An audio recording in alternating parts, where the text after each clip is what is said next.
सिंहावलोकन 2 सामाजिक और धार्मिक सुधारों का बीज।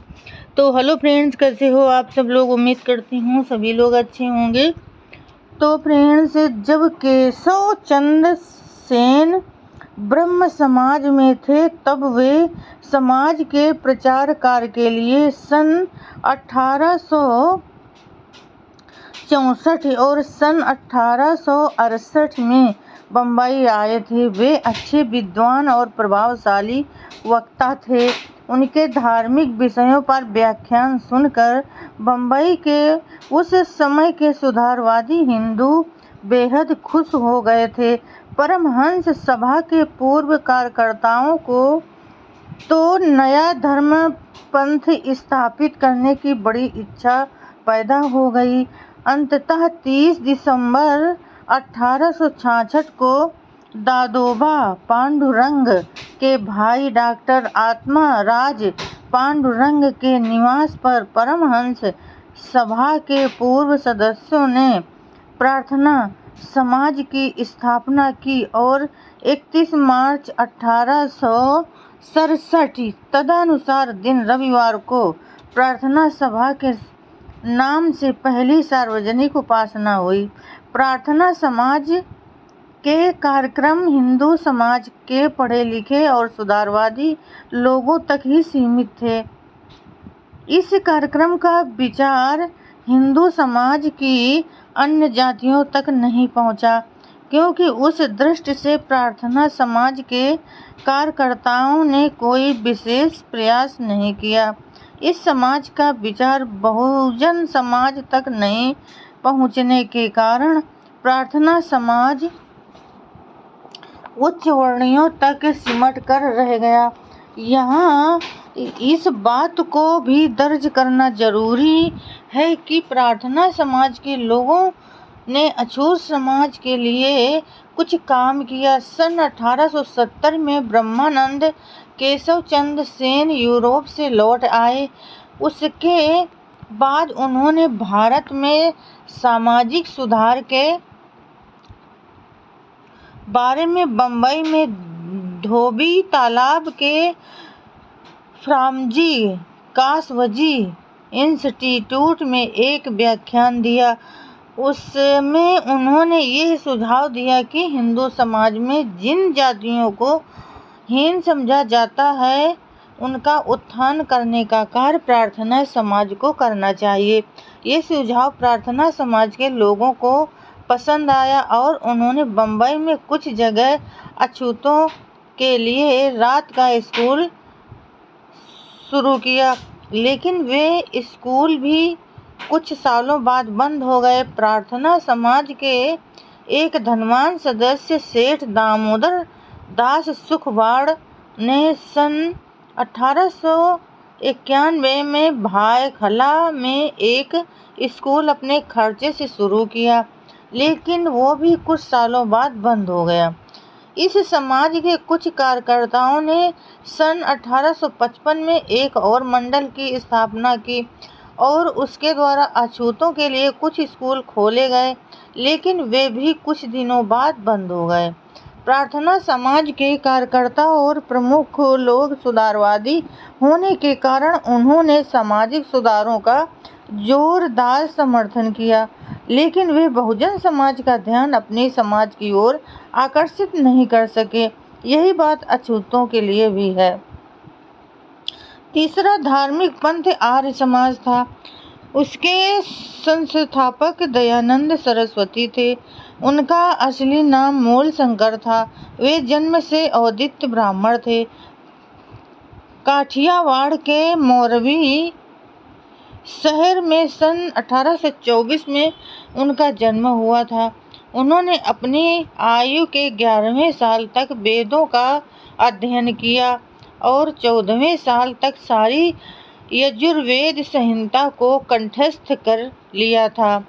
जब वे केवल 14-15 साल के थे, तभी वे शिवरात्रि के दिन शंकर के मंदिर में शिवलिंग की ओर ध्यान लगाकर शिव की आराधना कर रहे थे। उस समय उनको शिवलिंग के ऊपर के अनाज के कणों को खाते हुए उछल कूद करते हुए एक चूहा दिखाई दिया। उस दृश्य को देखकर दयानंद के मन में विचार प्रक्रिया शुरू हो गई। उन्होंने सोचा कि जिस शिवलिंग में अपने ऊपर कूदने वाले चूहे को भगाने का सामर्थ्य नहीं है, उस शिवलिंग की उपासना करने से क्या फायदा। उनके मन में आया कि मूर्ति पूजा, पत्थर पूजा बेकार है। उनके विचारों की गति बढ़ती गई और वे हिंदू धर्म के परंपरागत आचार विचारों के बारे में सोचने लगे। उनके घर में उनकी शादी के बारे में सोच विचार होने लगा। जब उनकी शादी के बारे में बातें चल रही थीं, इस बात का उनको पता चला तो वे घर से भाग गए। उन्होंने काशी और अन्य स्थानों में हिंदू धर्म का अध्ययन किया और अंततः उन्होंने उत्तर भारत में एक नए सुधारवादी पंथ की स्थापना की। उनका कहना था कि वेद ईश्वर रचित है और वेदों में जो कहा गया है उनके अनुसार आचरण करना ही आर्यों का सही धर्माचरण है। बाकी के धर्माचार अनार्यों के हैं। यही आर्य समाज की मुख्य भूमिका है। आर्य समाज को मूर्ति पूजा, विधवा विवाह पर रोक, जाति भेद आदि मान्य नहीं है। आर्य समाज के प्रारंभ के दिन इस्लाम धर्म, ईसाई धर्म और हिंदुओं के सनातनी धर्म पर प्रहार करने में और उसमें उत्पन्न विवादों को हल करने में बीत गए।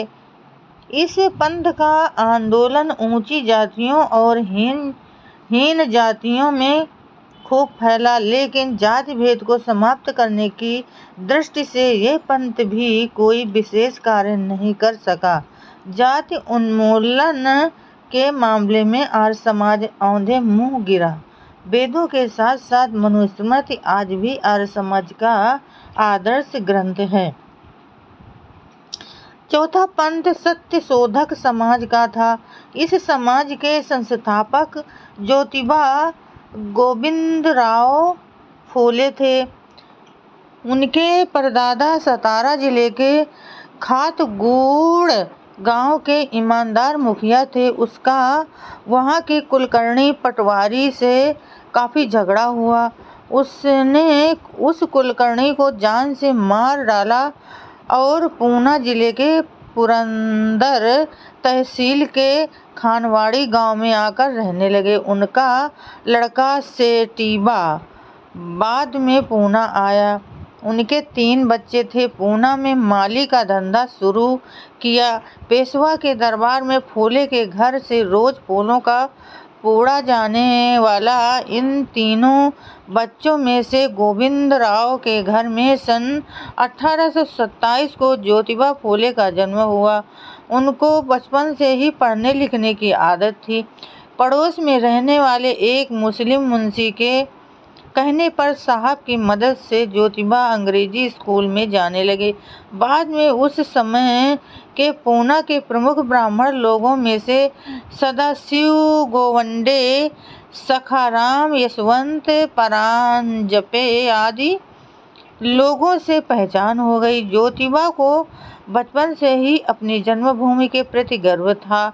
उन्होंने वासुदेव बलवंत फड़के की तरह उनके उस्ताद लहूजी मातंग पहलवान के मार्गदर्शन में गोलीबारी और शस्त्र चलाना सीखा। अपनी प्रसिद्ध किताब गुलामगिरी में ज्योतिबा फुले ने लिखा है कि मैंने इन विधवाओं को अंग्रेज सरकार को औंधा गिराने के लिए सीखा था और इस काम के लिए मुझे सुधारवादी भट्ट विद्वान से प्रेरणा मिली थी। लेकिन मुझे बाद में ऐसा लगा कि मैंने ये काम सही नहीं किया है। और बाद में तो उन्होंने ब्राह्मण जाति को औंधा गिराने के लिए सत्यशोधक नाम के पंथ की स्थापना की। ज्योतिबा का मूल सरनेम गोरे था। एक ब्राह्मण क्लर्क की हरकत के कारण उनकी पढ़ाई 7वें साल में बंद हो गई। एक मिशनरी साहब की प्रेरणा से फूले 15वें साल स्कूल में गए। और बाद में उन्होंने अपनी पढ़ाई जारी रखी। पहले उनका झुकाव देश कार्य की ओर था। वे अपने एक ब्राह्मण मित्र की शादी में शामिल हुए। वे अपने मित्र की बारात में दूल्हे के साथ साथ चल रहे थे। तब ब्राह्मणों ने उन्हें शान से चलते देखा तो उनका जत्याभिमान